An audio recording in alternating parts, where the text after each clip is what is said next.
So I want to talk about Indonesian men's football because there is a real chance the team could qualify for their first World Cup ever. Now, after a heavy defeat to Australia, Patrick Kluivert picked up his first win as head coach with a 1-0 victory over Bahrain, meaning they are right back in the mix to make it to the showpiece event in 2026. And to find out a little bit more about what's going on with the Indonesian football and how Kluivert's got on since arriving, I've been speaking to journalist Tio Utomo. We are a football a crazy country. I mean, since where I'm here because I'm journalist and also football fan. So yeah, I support Indonesia since dark age when we lost against Malaysia, against Singapore.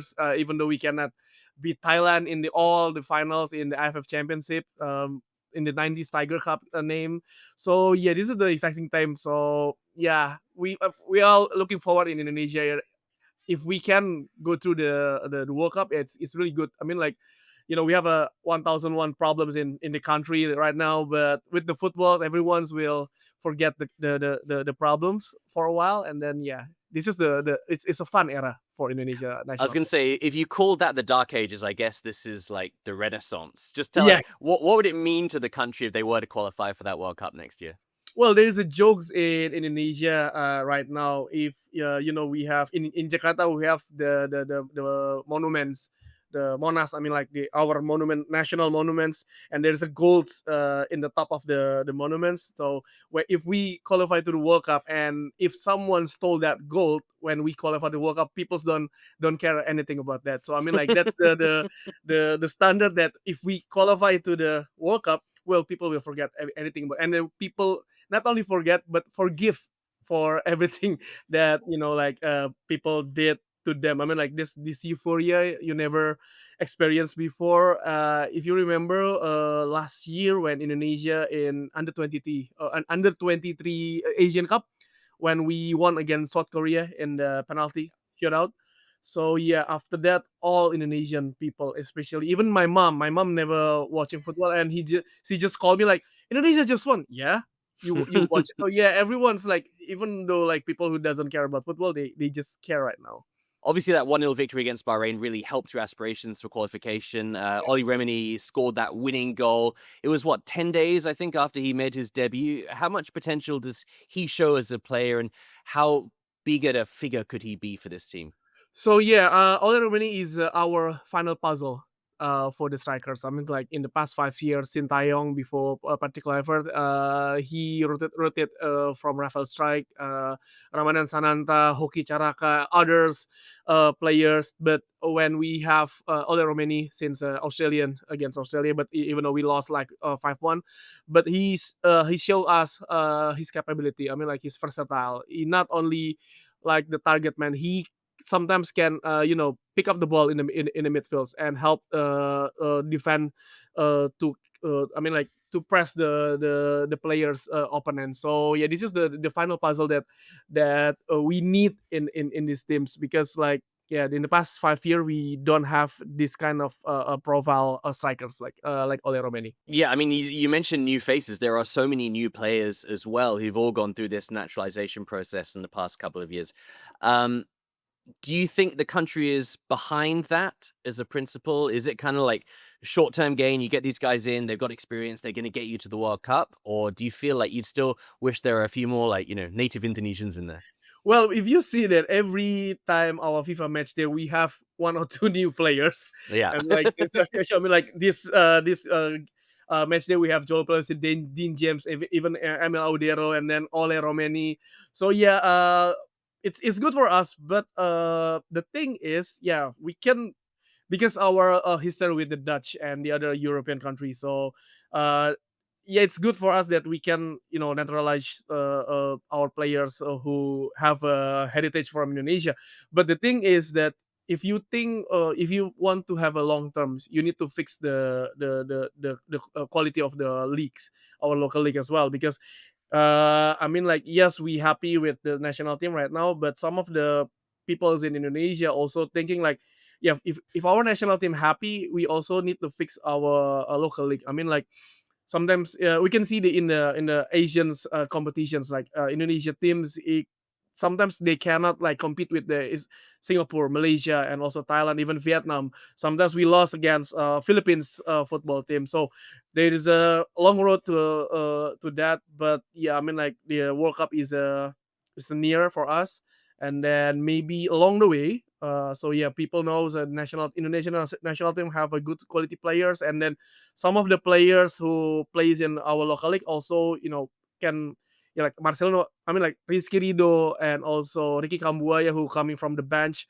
So yeah, people knows like the quality from the players. So it's, yeah, the players there, but yeah, we need to fix to make our national league is better. I mean like for the long term, yeah. For the short terms, yeah, we can have. I mean that there's a lot of rumor. Also heard a lot of naturalization players who coming to Indonesia in the next years. But yeah, for me as a football fans, we want to. I mean like long term we want to establish not only national teams but our league also became one of the contender in, not maybe starting with the Southeast Asia first and then the Asia, because even though in Southeast Asia I I can I still cannot believe thinking that our team can beat example like GDT. I mean like is a good club, and Yeah. also team from Thailand. So yeah, for long term, yeah, national team is good. Okay, it's we are happy, and even though if we qualify to World Cup, yes, we are also really happy. But in the long term, yeah, we want to see our league back to the number one in Southeast Asian, and can compete with the other Asian clubs. Yeah, really interesting speaking to Tio. I've been to Indonesia many times for football, and I got to say they are amongst the most passionate fans I've ever seen. It really is kind of like streets come to a standstill when Indonesia are playing, and despite the fact that there are so many naturalized players now, it seems like Indonesia are getting behind them just as they would their own Indonesian boys. Just Todd and Suhail, what do you make of naturalization? Is it something that occurs in your regions, in your favorite sports? Do you feel it is a good idea that you had the best players playing, or does it take away from the born and bred stars a little bit? It's funny you say that, Edward. For a country of 1.4 billion, we shouldn't need naturalization. We shouldn't need to import people to come and play for us. But unfortunately, I think we do need to, especially in the sport that you just talked about, which is soccer or football. And I think, I'll break it up into a couple of maybe segments. One is it depends on the sport. And I think you've got to kind of park the ego aside and say, you know what, we need the help, and maybe we need the outside intervention to then make our domestic players better. And I think football is a perfect example. We've just brought a 40-year-old out of retirement, Sunil Chetri, to come back and try and score goals for us. And guess what? He did score goals on his return to the Indian side as well. But that's not a good thing. And I don't think Sunil Chetri coming back to play for the Indian national side is a great thing at all. And for me, therefore, when it comes to sports like that, I'm in favor of naturalization, and we've seen a few cases where it hasn't necessarily happened, and India is not really in favor of dual citizenship either. So I do hope that the government will actually make those changes in laws, and maybe we should see a few adopted sons of the soil for India when it comes to certain sports. I like it. I personally like it, and I think it's a way to honor your heritage. I know some snowboarders and some skiers whose grandparents, hey, I might not make the U.S. snowboard team because it's such a high level, but I have a grandfather that's Irish, and I don't know how good the Irish snowboard team is, but I'd like to represent them. In those cases, I really like it. And if you have, parents that have dual citizenship and you can't make this team, or you feel really drawn towards the Chinese free skiing team in case of Yeah. Eileen Gu, I think it's there's no problem with it. I think where you get into, I guess, I'm gonna say a problematic area or gray area is, what is your motivation? Is it just because, hey, I want to win a title? I don't care who I win it with. I've got a great great great grandfather, 16 times removed, that played in Brazil one summer. I'm Brazilian now, or something of that nature. Then I think it's a little slippery slope. But if you're honoring your family heritage, something like that, I say let it go. I will say one thing. I'm just looking at my own life a little bit, and my mum has an American passport. I had the option of obviously changing and becoming an American. And if I knew cricket was going to be at LA 2028, I would have got a knee replacement a long time ago. changed countries and nationalities, and maybe made the American side, which I would have easily made as well. So you're And saying tried there's a chance. Here we go. Suhail, let's go. Stars and turn up and play stripes. for America in an Olympic Games. That would have been the dream. Why not? No, like it's fair to say as well that, yeah, Indonesia, they might be the most notable exponents of naturalization in this part of the world. They're not the only ones. The ASEAN Championship took place recently in January. Players born in, this is ASEAN, by the way, Japan, Colombia, South Africa, Argentina, Sweden, Norway, and Ivory Coast, they all featured. A funny one, the man who took home both the most valuable player and top scorer awards, his name is Nguyen Xuyen Son. He wasn't born Xuyen Son. He's not even from Vietnam. His actual name is Rafael Sambathera Fernandez, and he's from Brazil. But he was That's a new instrumental in one. leading That's Vietnam to their amazing. third regional title. Yeah, no, it's incredible.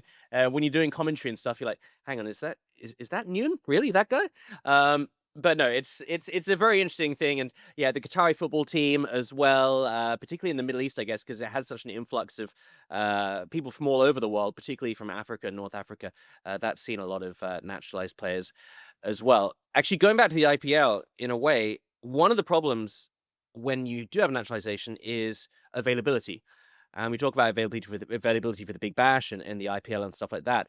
The ASEAN Championship, because it wasn't a FIFA sanctioned tournament, they weren't allowed to take Indonesia, their naturalized Dutch players, out of the Dutch league or the European leagues where they're playing.